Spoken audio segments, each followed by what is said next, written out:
Hello, good evening, and welcome to our Thursday night episode of Brett's Old Time Radio Show. How is your week going so far? It's almost at an end. So if it's a rubbish week, then don't worry. It's almost finished. You're almost done and dusted. Weekend's almost here. Isn't it mad? The weekend seems like it was 5 minutes away. And here we are, about to get to another weekend, which is crazy. Vic is off to the theatre tonight to see the Book of Mormon. What am I doing? Well, I'm just sat with the boys, really, because that's the way my life is, because she's off out with a couple of girlfriends. So I'm sure she'll have a lovely time at the theatre. I'm in a place now where I really could do with a holiday. We've not long been back from Tenerife, but I'm really feeling it. I feel like I could do with a trip away. You know when some days you wake up and you've just got a little bit of the blues, and I think today's one of those days. I think the best thing would be for us to crack on. Thank you for joining me once again for our regular late night visit to those dusty studio archives of old time radio shows right here at my home in the southwest of the United Kingdom. I'm Brett, I'm your host for a Nighttime Podcast. Welcome to another episode. Got Facebook, Instagram, YouTube and TikTok. They're all called Brett's Old Time Radio Show. Please do go check them out. That would be absolutely spiffing. Now then, with it being a Thursday, it is, of course, a bit of comedy from Hancock's Half Hour, Tony Hancock and all of his chums. We're still on Series 1. This is episode 13. It's called A House on the Cliff. I would love a house on the cliff, overlooking the sea. Not this particular one, but, you know, I'd love one.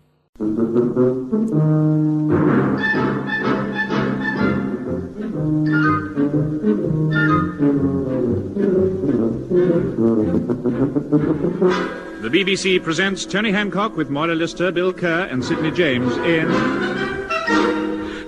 Hancock's Half Hour.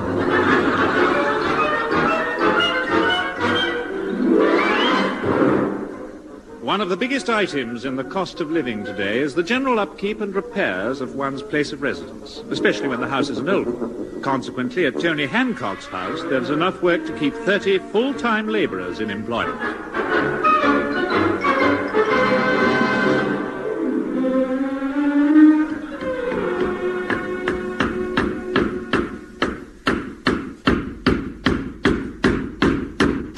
Right, give us another nail, Bill.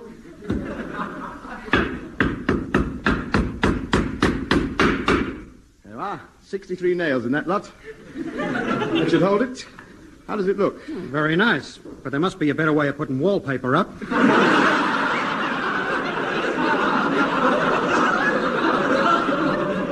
Why don't you use paste like everybody else?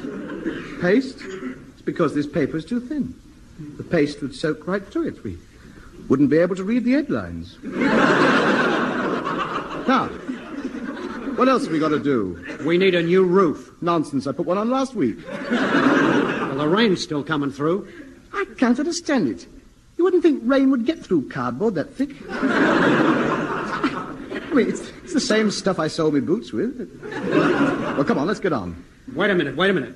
What about the big hole in the dining room wall? Don't you dare mind that hole. I want to spend a quiet evening at home tonight, watching next door's television. Come along now. Bring your ladder into the front parlour. The ceiling needs doing up. Now, we've got to be careful with this ceiling. I've been expecting it to fall down ever since last Tuesday. Why?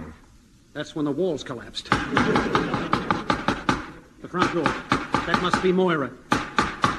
Not so hard!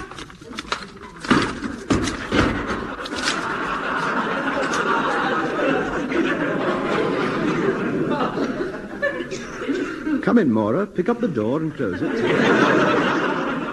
Hello, boys. Put your hat and coat on the hall stand, Moira. What hall stand? Has that nail fallen out again? I must apologise for the mess, Moira. We're doing a few repairs. Oh, not again. Can't the landlord do something about it? I doubt it. He died in 1827. Well, the place is in a pretty bad condition, isn't it? I'm sure the foundations are shifting. They are not. Well, then why have you had to change this address 3 times in the last month? You used to be just round the corner from me. Now it's 1 3 to telephone you. And another thing, why don't you do something about all that long grass? Lots of people round here have got long grass. Yes, but not growing through the floorboards. Leave it where it is. I like having me tea on the lawn.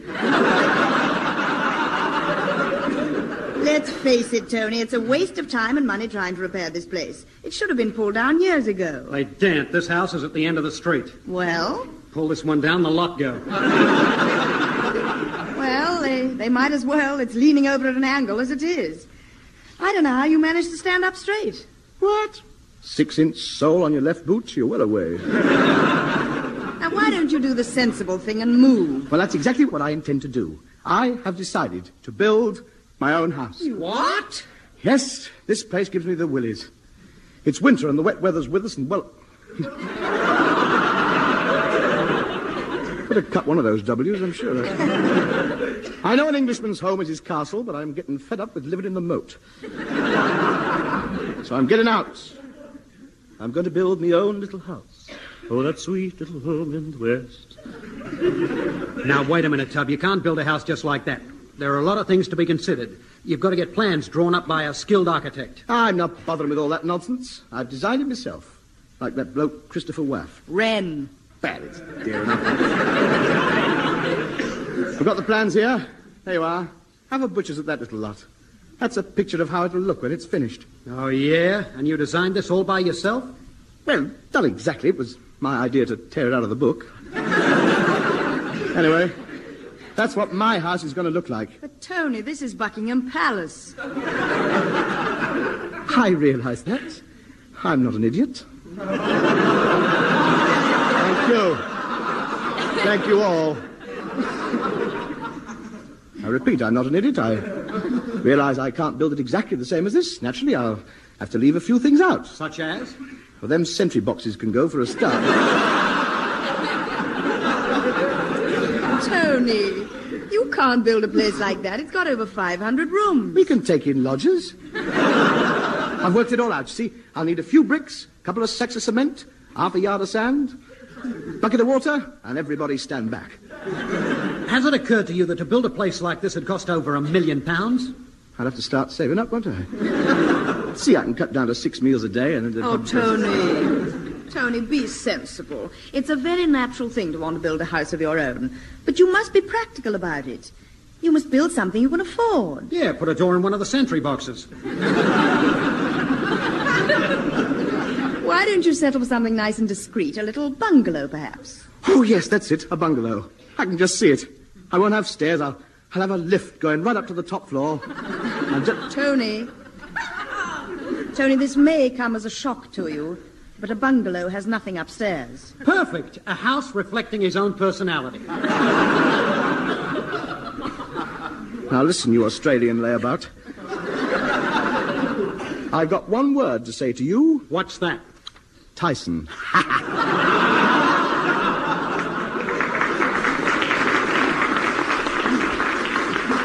You can't speak to me like that, you Birmingham barrel. And I've only got one thing to say to you. Lindwall. All right. All right, then. Cowdrey. Why, you... Miller. Harvey. Compton, Hutton. Bradman. Betzer. Ha! May. Statham. Morris. Boys, stop swearing at each other. Well, I'm fed up with the way you keep... Truman. Langley. Fred. Who's Fred? My brother. You wait till he grows up. Now, boys, please. What about this bungalow? Yes, I'm sorry, Maura. Forgive me. I don't generally use bad language in front of a lady. Now, the bungalow. When do we start? Well, you can't start yet. You have to buy the plot of land first. Yes, of course. Must have land. What a pity Father had to sell the estate. Just thrown in for good measure. Land. Where can I get some land from? Wait a minute. I know the very guy. Oh, yes, who? Well, just about the finest estate agent in the business, that's who. Oh, no. Not... Yeah, no. Sid James. I might have known it. And how long has he been selling land? Ever since he found out how many people are buried every year. Well, you can just think of someone else, because Tony's not buying any land from him. No, I am not. Why not? What's Sid ever done to you? Tell me. It would be a pleasure, but the BBC closes down at midnight. No, Bill, I can't understand you. You're the only one who doesn't see through him. Yes. Look what he did to me last week. He sold me 100 silver-plated cigarette holders for 15 quid. Well? That's a lot of money for a packet of pins. Listen, you can forget all about Sidney James. I think you're being very silly. Sid sells his land cheaper than anybody else in the country. Well, there must be something wrong with it. He's got thousands of acres all up and down the country. Yes, I bet it's that little strip that runs in between the railway lines. Look, Tub, the least you can do is go down to his offices and see what he's got to offer. All right. Seeing as I'm desperate for some land, I'll give him one more chance. Look, all you've got to do is beat him at his own game. Me? Of course. God, you. Brilliant, yes. You can do... Why, you've got more brains in your little finger than he's got in the... You're too kind. Look, be more astute than he is. Me, Use more that, astute. that high-powered business brain of yours. Yes, a typhoon or a tycoon. That's it. That's me. Good lad. I will. That's it. I'll battle him with figures. Einstein Hancock. Come along. Come in. Now, see here, James. I understand you have X number of acres for sale at Y number of pounds. Well, I want Z number of acres at B number of pounds.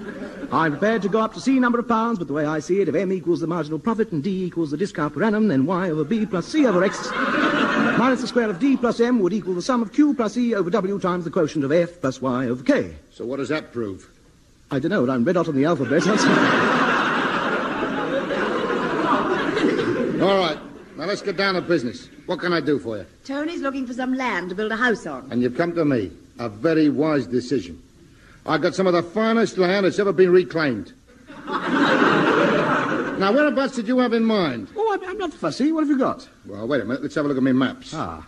Oh, yes, here we are. Mm-hmm. Now, this lot here marked in red, yeah. That's £2,000 an acre. Yes. This here in green, 1,500 an acre. Yes. This lot here in yellow, $1,250 an acre. How much for this big lot in blue? That? Oh, 3 and 6 an acre. I love it. I'll build me house right in the middle of it. Please yourself. But you better leave your bedroom light on. Why? The ships might hit it.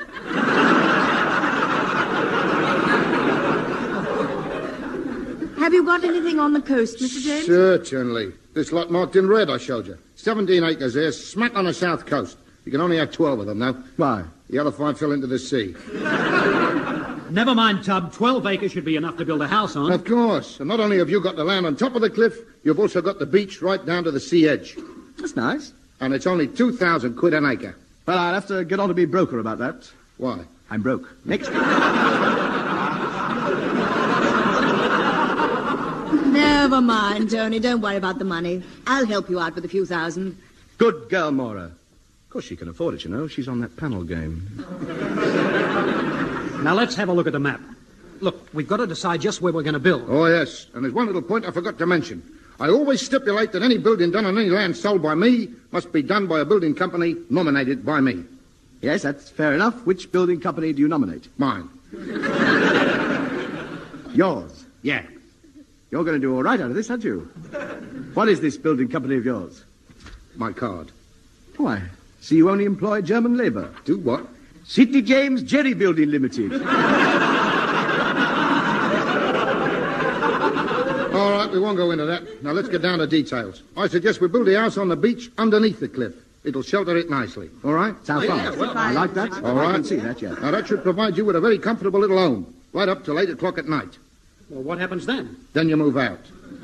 Why? The tide comes in. And where do we move to? Into the other house.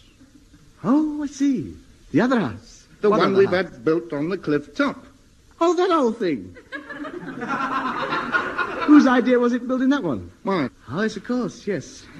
Yes, you're the man who owns the building company, aren't you? That's right. Mind you, I'm only doing it for your own good. Oh, of course. I mean, you don't want to stay in that one on the beach all night and drown, do you? No, of course not. Well, then, you've got to have another one built on the cliff top, haven't you? Yes, I suppose we have. Well, shut up, then. Just a minute, I can't afford to buy 2 lots of furniture. You don't have to. You take it with you when you go. Now, look, you start moving the furniture at 4 o'clock in the afternoon. Then when the tide comes in at 8 o'clock, you just have time to nip back down and lock all the doors. Why? To stop the sea getting in. Well, then, if the sea can't get in, why can't I stay down there? What, and leave all the furniture out on the cliff top all night? Yes, I hadn't thought of that. Now, look, just a minute. Why can't we just build one house on the cliff top? Well, you can do. But then, where are you going to live during the day? Where are we going to live during the day? Well, it's obvious. He's right, you know. He's right. We've got nowhere to live during the day. Homeless, trapping the moors, waiting for night to come so we can go home. He's dead right. Tony, don't be so silly. He's not right. I know plenty of people who manage perfectly well with one house. We'll build it on the cliff top. We don't want the one down on the beach. Don't want it? I've paid 7,000 quid for that house. I'm not knocking it down for you or anybody. It's not built yet. That's no excuse. It's my home. Just because you don't like it, I'm supposed to knock it down and have nowhere to live during the day. You can live in the one on the cliff top all the time. And who's going to live in the one down on the beach? Nobody. You expect me to leave it down there empty after all the money I've paid for it? Look, I'm a bit confused. You're Do you not mind? Do you mind explaining once again, very slowly, just why you need two houses? I give up. I'm surrounded by idiots. Tell them, Sid. Sid, tell them. They're a bit slow, you know. They're not as bright as me. Well, it's quite simple. You've got one house on the cliff top. Yes, and all right. We won't go through all that again. Take it from me, Tony. You are being twisted. How can you say such a thing about the man who's just saved my life? Huh? Saved my life. If it hadn't been for Sid's foresight, I might have been drowned in mid-bed. We're having two houses built, and that is that. Good. Now, there's just one point about the house on the cliff top. If the weather gets rough and the sea undermines the bottom of the cliff, the house might collapse. Oh, dear. But you've got nothing to worry about. I'm going to take precautions. Good lad, Sid, my pal. I'm going to build you another house 2 miles inland. Yes, of course. No point in taking chances. But, Tony... But the man saved me life again. So now we've got three houses. One underwater twice a day, one liable to collapse any minute, and there's nothing wrong with the third one, is there? Not a thing. Perfectly good house. Then let's just settle for that one. Forget about the others, eh? Don't be ridiculous, Maura. The only reason we're building this one is because the other two aren't safe. If you don't build them, there's no point in building this one. The reason's gone. Yours isn't doing so good either, is it? Right, then. Now, that's 3 houses at 7,000 nick at a time. That's 24,000 nick. Wait a minute. Add it up again. 22,000. Oh, that's right. I'm sorry. Just watch it. Right, now, if you sign the deeds, we'll Just a minute, Sid. I've just thought. It's going to be a bit dodgy getting this furniture up from the beach every night. One feels such a Charlie climbing up a cliff in your pyjamas with a grand piano and a couple of goldfish bowls strapped on your back. Well, of course you do. Which is why I've engaged the Sid James Steel Construction Company Limited. And what do they build? Escalators. I thought they would. How much? To you, 2,000 quid. I'll have two. One up, one down. And I'll have a couple of dozen corset adverts to stick up along the side. Right, well, that's settled. Just one other thing. When the house on the cliff top falls down, which it will do... Naturally. Of course. How do we get the furniture over to the house that's 2 miles inland? Don't worry about that. I bet Sid's thought of something. I have. I knew he had. How much? 5,000 quid, payable to the SJEC. SJEC? The Sydney James Engineering Company. And what do they build? Railways. So now we've got our own railway. I want to rise!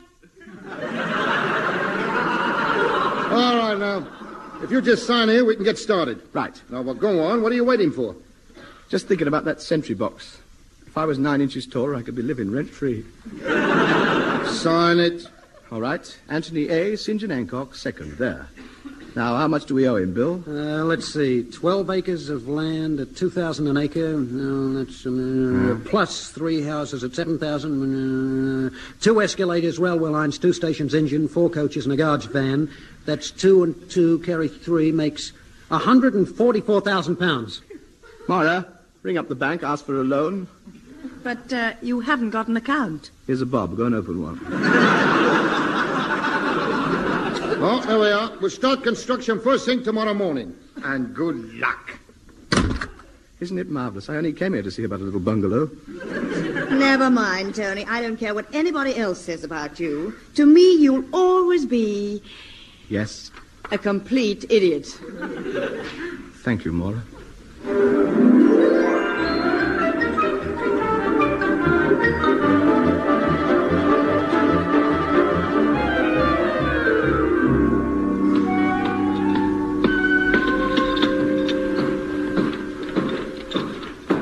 My word, they are getting on with it, aren't they? There's no doubt about it. You can't beat the British workmen.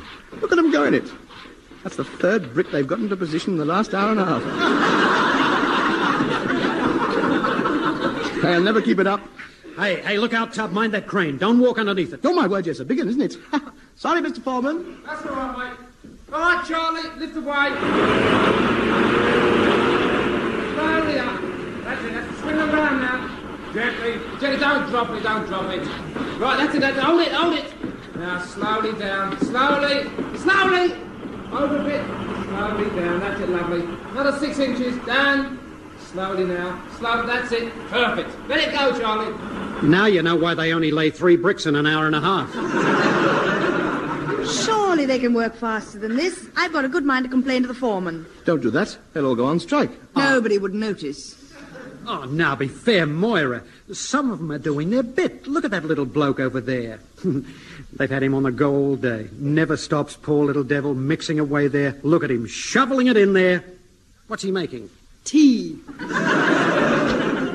Where did Sid get him from? I don't know, but it's the first time I've ever seen overalls with arrows on them. Hey, look at that carpenter there. He doesn't know what he's going to do for a start. Talk about wasting wood. Every half hour I have to go over and dig him out of the sawdust. It's all your fault, Tony, agreeing to pay them time and a half for overtime and double time on Sundays. Well, what about it? Well, now they only come in at 5:30 and only on Sunday mornings. It's not good enough, Tub. I've seen some lazy workmen in my time, but shovels with built-in armrests, I ask you. And another thing, Tony, I'd like to know where Sid's getting all these bricks from. I can tell you that. You know he bought half a dozen rowing boats last week. Well? You know that lighthouse over there? Lighthouse? Where? Exactly. I wish they'd get a move on. We could build it quicker ourselves. We'll probably have to. Look, that carpenter's just switched the light on. What happened? The electricians have come out. Hello, there go the bricklayers. That's all they needed. Mark my words, half the country will be paralysed before the night's out. Oh, well, let's get to work. There's some hard graft ahead of us. This house must be finished. We've all got to put our backs into it. No shirking. Bill, you can lay the bricks. Moira, you're a strong girl. You can dig the trenches. And what, pray, are you going to do? You'll both be needing tea, won't you?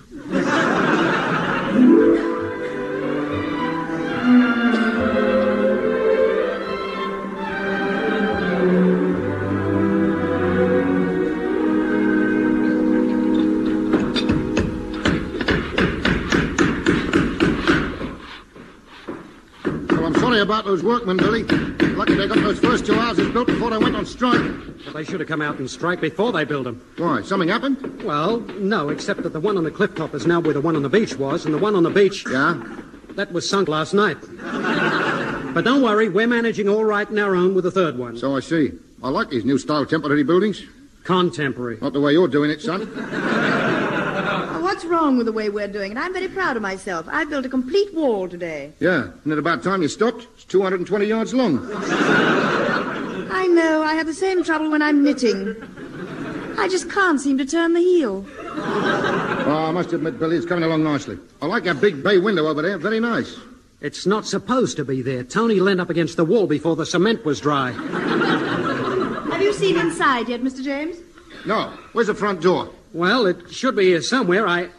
Oh, there it is up there. Oh, Bill. Well, how was I to know that the plans were upside down? Oh, I would have thought you might have suspected. I mean, it's not normal to have a television aerial in the coal cellar, is it? I don't know. I've been around, but I've never seen a house with a flat roof with pointed foundations before.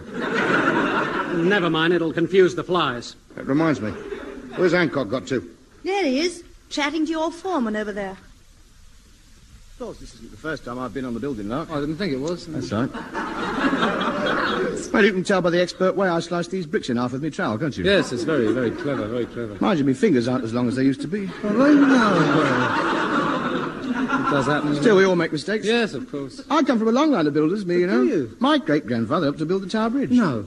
Yes, he was the bloke who sawed it in half. Was he? Then there's the Leaning Tower of Pisa. Your family built that? Every stone. Good dear, oh dear. My Uncle Fred designed it. Well, I say he designed it. I tell a lie. That isn't exactly true. No? It was a rough sketch of my mother's wedding cake.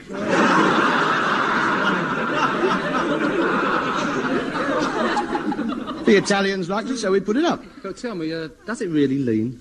No, well, strictly speaking, no. No? Between you and me, it's dead straight. Is it? Yeah. Depends how you're standing, of course. Yes? It's the way they hold the cameras. That's what does it, you know. That's what makes Anyway, it my biggest job, that's the one I was going to tell you about. Yes. Just a minute.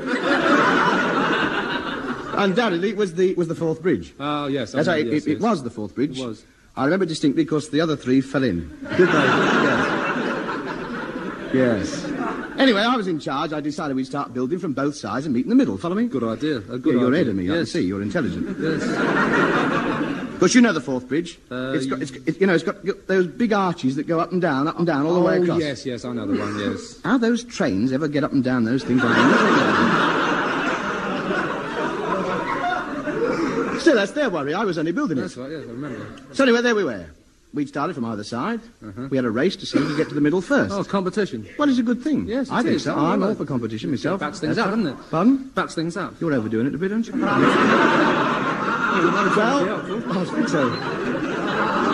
Anyway, we were going along like a house. On fire? On fire? You should have put that in.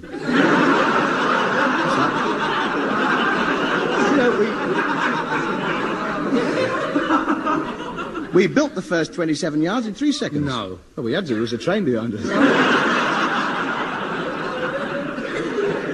Well, we were doing very well right up until the fog sprang up. Oh, dear. Well, I don't know how it happened, but the long and the short of it was, we passed each other. Well, I felt the right Toby jug, I can tell you. Well, you would. There was the other half of the bridge, 20 yards past me and 6 feet on one side. Well, I blamed it on the crane driver. Yeah? Whoa, the bloke who was lifting the big girders about. It's your fault, I said. I was annoyed. Well, naturally. Puce, I was. Yes. My whole face was red with anger. So he said puce. I did. I got a right to change my mind, haven't I? Yes, of course. Well, thank you very much. Carry on. Just keep chipping in. Don't try and dominate.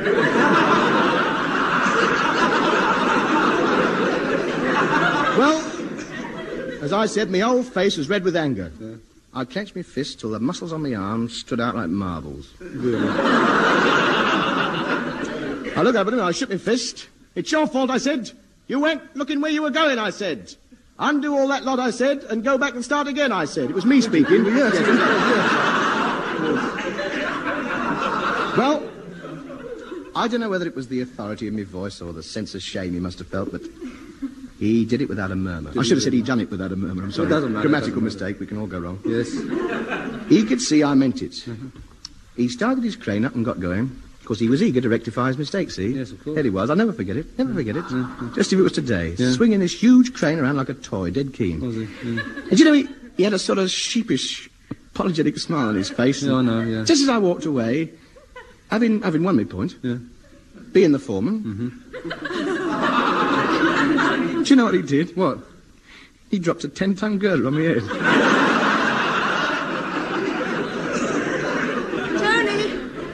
Tony, come quickly. We've finished the house. Oh, third time lucky. Wonderful. My own little house at last. One day it'll be our home, Maura. That wonderful golden day when you shyly carry me over the threshold. Where is it? Where is it? Well, it's there. Well, it's right by... Well, it was there a minute ago. Mr. James? Yes? Mr. James, have you seen the house anywhere? Well, I tried, Maura. I slung a rope round it, but I couldn't save it. Gentlemen, remove your hats, please. You can just see the television aerial going under now. Going under? I want to congratulate you, Hancock. You're a pioneer. The first man to unsuccessfully build a house on Romney Marsh. Well done. Well done. Romney Marsh, dig it out. Me money, ruined, nowhere to live. You must find me a place to live. Don't worry, you understand? Son. Don't worry, son. For 1,000 quid, I can tell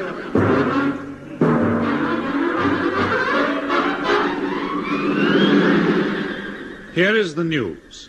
Last night, a sentry box was stolen from outside Buckingham Palace. Will the thieves kindly return the sentry? And if anybody can give any information, please communicate with Scotland Yard.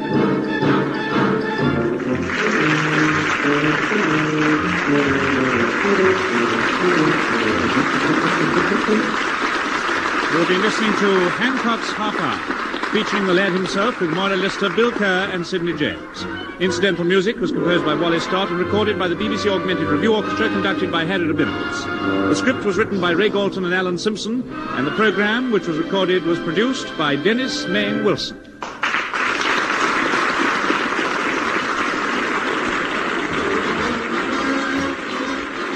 Welcome back. Hope you enjoyed our latest episode of Hancock's Half Hour. Don't forget, we're back for Mystery and Adventure tomorrow with Philo Vance, going live at 5 p.m. UK time. Thanks for listening. I'll be with you 7 days a week, each and every week, and I'll see you tomorrow on Brett's Old Time Radio Show. Love you. Bye.